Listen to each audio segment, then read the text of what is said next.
Hallelujah, जय यीशु, praise the Lord, hallelujah. प्रभु यीशु मसीह के मधुर नाम में आप सभी को प्रेमी सलाम। परमेश्वर का धन्यवाद करता हूं कि आपके बीच में फिर आने के लिए मौका प्रदान किया। उसने आपको और मुझे जीवन दिया है और जीवित रहने के लिए और जीवन के कार्य करने के लिए मौका दिया। उस परमेश्वर का धन्यवाद करते हैं और साथ ही साथ धन्यवाद देना भी चाहिए। जो लोग परमेश्वर का धन्यवाद नहीं देते हैं वो नादान होते हैं। नादान मतलब ना समझ होते हैं, बस अपना बढ़ावा करते हैं और अपना ही वाह वाह करवाने के लिए कोशिश कर रहे हैं। आपको इतना बताना चाहता हूं कि परमेश्वर के अनुग्रह में बढ़ते चले जाना चाहिए, वो भी परमेश्वर के वचन के साथ, किसी और के साथ नहीं। परमेश्वर का वचन जितना आप लेते चले जाओगे उतने आप अनुग्रह के ऊपर अनुग्रह पाते चले जाओगे। कितना अनुग्रह आपको चाहिए जिसका आप अंदाजा नहीं लगा सकते और ना ही नापतोल कर सकते हैं। और आपको मैं इतना बताना चाहता हूं, परमेश्वर के अनुग्रह में आगे बढ़िए, दूसरों को बढ़ाइए और खुद भी बढ़िए। इसी में आप सबका भला होगा। आइए हम देखते हैं भजन संहिता में वचन, कुछ वचने हम देखते चले जाएंगे और आपको फरमाते भी चले जाएंगे और लगातार आप जैसे कि आगे की ओर बढ़ाते चले जाएंगे, वीडियो को, संदेश को फैलाते चले जाएंगे। प्रभु आप सबको आशीषित करे। Praise the Lord. बीते हुए दिनों से आज तक आपके सामने मैं कुछ ऐसे वीडियो लेकर आ रहा हूं, डांटने वाले या फिर सुधार करने वाले बहुत से ऐसे वचन लेकर आपके सामने पधार रहा हूं। आइए देखते हैं भजन संहिता उसका 112 अध्याय, उसका 112। चलो देख लेते हैं।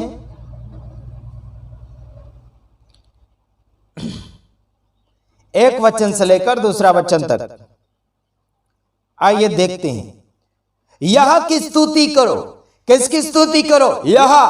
यह मतलब परमेश्वर, यहोवा परमेश्वर, उसकी स्तुति करें, उसकी बड़ाई करें। हालांकि इंसानों की नहीं, इंसानों की तारीफ के ऊपर तारीफ की जा रही है। उनके लिए तालियां और फुलहार और अलग अलग प्रकार के रीति रिवाज के साथ उन्हें उठाया जा रहा है।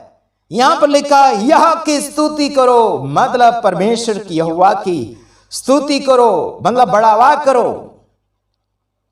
क्या ही धन्य है वह पुरुष जो यहोवा का भय मानता है और उसकी आज्ञाओं से अति प्रसन्न रहता है। क्या कहा गया? क्या ही धन्य है वो इंसान जो परमेश्वर यानी कि यहोवा का डर मानता है, भय मानता है, उसको डर डर के कार्य करता है, उसको पूछे बगैर कुछ करता नहीं है। क्या आपने परमेश्वर से पूछा?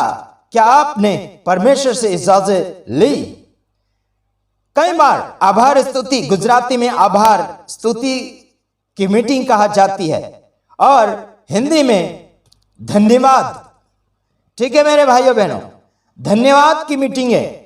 परमेश्वर ने जो उपकार आपके लिए, मेरे लिए किए हैं, उस सारे उपकारों को याद करते हुए सभाएं रखी जाती है। लेकिन वो सभा रखने के योग्य इंसान होना चाहिए। यहां पर बताया गया है धन्य है वो पुरुष जो यहोवा का भय मानता है। क्या आपने यहोवा का भय माना तो धन्यवाद की मीटिंग रख ली? अरे धन्यवाद की मीटिंग रखते तो यहोवा का भय माने हैं तब रखना चाहिए। करते किसी और की सेवा, किसी और के हुक्म के अनुसार चलते हैं, किसी और के अधीन में रहकर चलते हैं और यहोवा को धन्यवाद देना चाहते हो।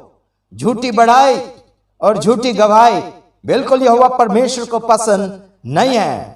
आपको क्या लगता है? और उसकी आज्ञाओं से अति प्रसन्न रहता है। वो इंसान उसकी आज्ञा से अति प्रसन्न, बहुत खुश रहता है। वह इंसान ही परमेश्वर का धन्यवाद दे सकता है। नाराजगी में रहकर परमेश्वर के उपकार को आप मान नहीं सकते और ना ही उससे धन्यवाद दे सकते हैं। उसका भय मानने वाला चाहिए और उसकी आज्ञा मानने वाला चाहिए और उसके हुकूमत के अनुसार जीवन को जीने वाला व्यक्ति चाहिए। आपको क्या लग रहा है? आप साधारण सा जीवन जी रहे हैं और परमेश्वर का धन्यवाद करते चले जाओगे? बिल्कुल नहीं चलेगा। और आपका जो धन्यवाद किया हुआ परमेश्वर के साथ मतलब स्वीकारी नहीं होगा। क्या सोच रहे हैं आप? परमेश्वर के अधीन में रहने वाला ही इंसान उसे धन्यवाद दे सकता है। उसके उपकारों को याद करते हुए लोगों के सामने बांट सकते हैं। हालांकि भय नहीं माना और न ही आज्ञा मानी, उसके बावजूद भी झूठी बड़ाई परमेश्वर के लिए कर रहे हैं, यह बिल्कुल नहीं चलेगा। समझ रहे कि नहीं समझ रहे? आइए देख लेते हैं। और अगला वचन, उसमें फरमाया गया है, उसका वंश पृथ्वी पर पराक्रमी होगा, सीधे लोगों की संतान आशीष पाएगी। क्या कहा गया? जो व्यक्ति भय मानता है, आज्ञा मानता है, उनके परिवार यानी कि उनके वंश क्या होंगे? पराक्रमी होंगे, अच्छे बड़े बड़े कार्य करने वाले होंगे और आकर्षित करने वाले कार्यों को करेंगे। अंडू पांडू नथुलाल का जीवन जी रहे हैं, गाली गलौज कर रहे हैं, 2 नंबर का काम कर रहे हैं और फिर आशीष को पाना चाहते हो, आशीर्वाद लेना चाहते हैं, बरकत हड़पना चाहते हैं किसी और की प्रार्थना के द्वारा, बिल्कुल नहीं चलेगा। आइए हम आपको यह बताना चाहते, सीधे सीधे लोगों की संतान आशीष पाएगी। सीधा होना पड़ेगा, टेढ़ा मेढ़ा नहीं। जीवन की बातें कर रहा हूं। टेढ़ा चाल चलने वाले सही जीवन कर लीजिए, तब जाके आपके संतान आशीष पाएंगे। आपके परिवार के कुछ अंश के लोग यानी कि वंश के लोग आपके भागीदार में रहने वाले जीवन क्या करेंगे? आशीष पाएंगे। आपके साथ में रहने वाले विश्वासी और कलीसिया के लोग आशीष पाएंगे। हेलो, आप कहेंगे यहां कलीसिया की बात नहीं, लेकिन आपसे जुड़े हुए लोग जो आपके परिवार हैं, आपके दोस्त यार हैं, आपके कुटुंब के साथ वो व्यवहार रखते हैं, अपना कुटुंब है करके, वह सब आशीष पाएंगे। एक के द्वारा कई और लोग आशीष को पाते हैं। आइए देख लेते हैं और कुछ वचनों के द्वारा बातचीत फरमा रहे हैं। उसी में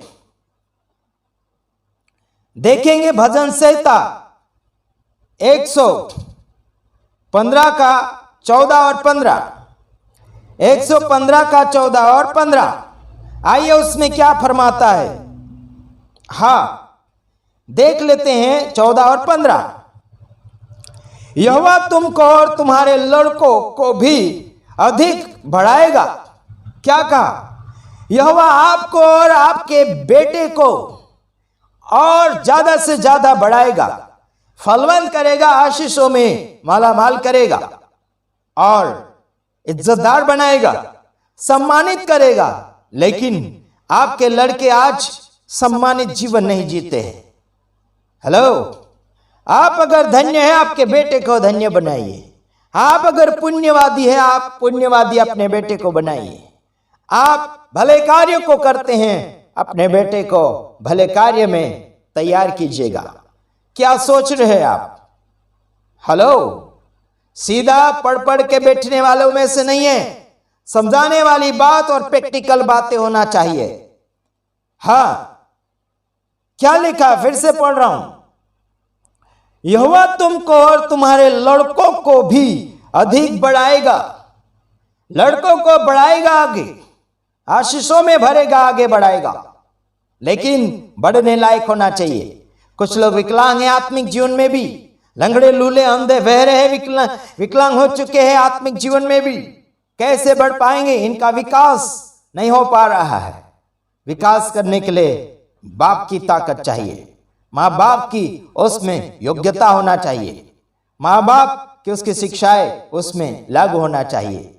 आप क्या सोच रहे हैं और आप क्या कर रहे हैं हमें खबर नहीं, बल्कि आपको ये समाचार दे रहे हैं। अपने बच्चों को सही मार्गदर्शन में ले जाइएगा और आप खुद भी सही मार्गदर्शन में जाते रहेंगे तो प्रभु आपके द्वारा आपकी पीढ़ियों को आशीषों में ले जाएगा। अगला वचन और 15 वचन। यहोवा जो आकाश और पृथ्वी का करता है, उसकी ओर से तुम आशीष पाए हो। देख, यहोवा जो धरती और आकाश का करता यानी बनाने वाला है, उसकी ओर से आप आशीष पाए हो, बरकत पाए हो, इज्जत पाए हो, जीवन पाए हो। आशीष कई और प्रकार के हो सकते हैं जिसके नाम आपके पास आपकी जबान में नहीं आ पाएंगे। क्या सोच रहे हैं आप? सोचना आपको भारी पड़ जाएगा, जिंदगी कम पड़ेगी। इसलिए कहता हूं, जितनी सांसें चल रही हैं उतना आगे बढ़ते चले जाइएगा। क्या सोच रहे हैं आप? सोचने में आपके सामने समय काफी लग रहा है। आगे एक और वचन हम देखने जा रहे हैं। भजन संहिता 50 का 14 वचन देख लेते हैं। आइए आपके साथ साथ पढ़ लेते हैं 14 वचन। हाँ जी। परमेश्वर को धन्यवाद ही का बलिदान चढ़ा और परम प्रदान के लिए अपनी मन्नतें पूरी कर। हालेलुया। उसके सामने क्या करे? धन्यवाद ही का बलिदान चढ़ाइए, धन्यवाद का बलिदान चढ़ाइए, वो भी साफ सुथरे मन से, साफ सुथरी जबान से, सच्चे विचारों से आपको परमेश्वर के साथ धन्यवाद पहुंचाना चाहिए। और यहां लिखा, और परम प्रदान के लिए अपनी मन्नतें पूरी कर। जो वादा किया है उस वादे को पूरा निभाइए। वादा नहीं निभाओगे और बहुत घटना घटित कहानियां बढ़ती चली जाएगी। आपको क्या लग रहा है और आप क्या सोच रहे हैं हमें पता नहीं, बल्कि हमने सोचा, हमने माना, हमने जाना, हमने पहचाना, उस बात को मद्देनजर रखते हुए आपके सामने पेश कर रहे हैं। आपको कैसा लगा होगा हमारा संदेश हमें पता नहीं, लेकिन आपके शेयर करने से और आपके लाइक करने से हम समझ जाएंगे कि आपको हमारा वीडियो संदेश कैसे लगा। God bless you. हम दूसरे वीडियो में आ रहे हैं, तब तक के लिए आप सभी से विदाई चाहते हैं। आमीन।